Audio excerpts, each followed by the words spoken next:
नमस्कार दोस्तों, स्वागत है आपका अपने YouTube चैनल हुनर वाला में। दोस्तों आज आप देखेंगे जो 3 फेज लाइन आता है वो कैसे सेट होता है।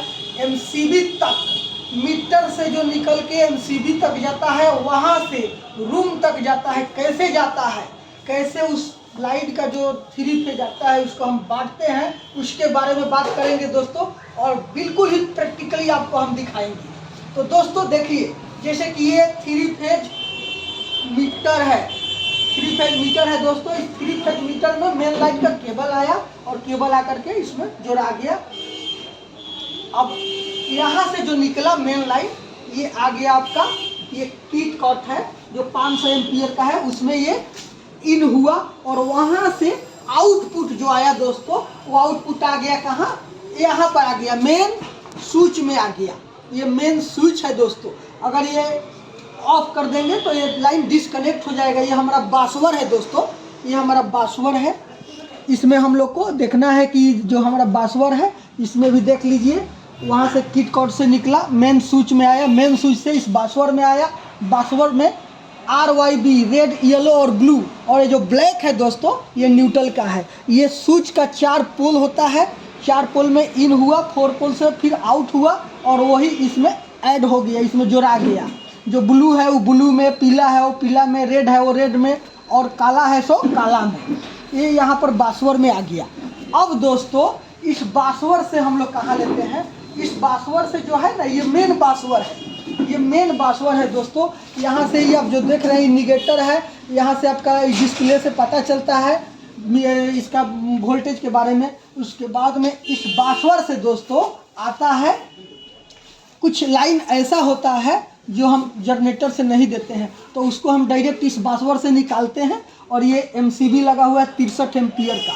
ये 63 एम्पियर का जो MCB है दोस्तों, इस MCB से हम क्या करते हैं, इस MCB में इसी बासवर से निकाल के इसमें इन में डालते हैं और आउटपुट जहां हमको हैवी लाइन ले जाना है वहां ले जाते हैं। ये लाइन जो जाएगा, ये सारा MCB का, ये केवल उसी जगह पर जा देना है जहां जनरेटर का लाइन नहीं देना है।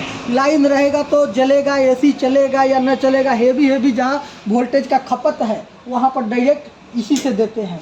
और अगर हमको ज़रूरत है दोस्तों कि जनरेटर से भी देना है तो इसी बासवर से निकलता है दोस्तों, और ये जो मेन स्विच है इसमें आ जाता है। ये चेंजर है, ये चेंजर है दोस्तों, इस चेंजर में आ जाता है। इस चेंजर में जनरेटर का भी आता है, देखिए आप यहाँ पर, ये जनरेटर का भी आया हुआ है, और ये क्या कहते हैं, लाइन का भी आया हुआ है दोस्तों।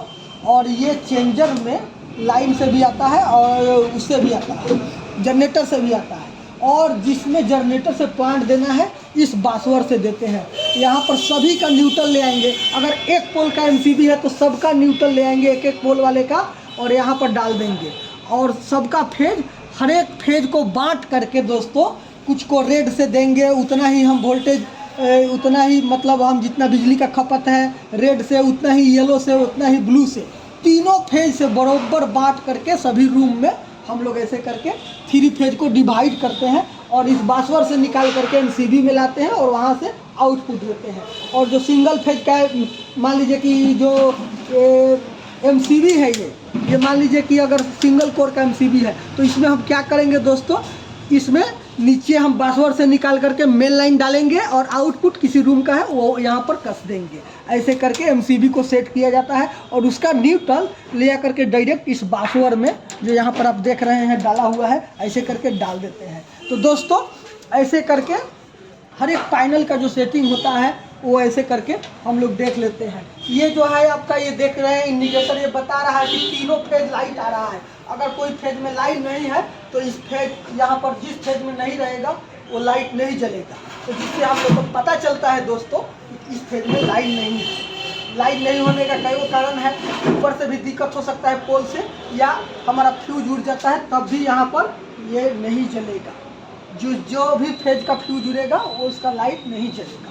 तो यहाँ से भी हम पकड़ लेते हैं दोस्तों। तो ऐसे करके मेन पैनल का हम लोग वायरिंग करते हैं दोस्तों। जो मेन पैनल बैठता है, और वायरिंग करते हुए एक सावधानी बरतना होता है दोस्तों। क्या, हाथ में दस्ताना जरूर होना चाहिए, ग्लव्स के बिना वायरिंग नहीं करिए। कितना भी आप किट कट निकाल लिए, फिर भी आपको सेफ्टी सबसे ज़रूरी है। इसीलिए इस चीज़ को ध्यान में रखना है दोस्तों। अगर हमारे वीडियो से थोड़ा भी आपको नॉलेज मिला होगा तो वीडियो को लाइक ज़रूर करिएगा दोस्तों। मिलते हैं अगला वीडियो में, तब तक के लिए नमस्कार।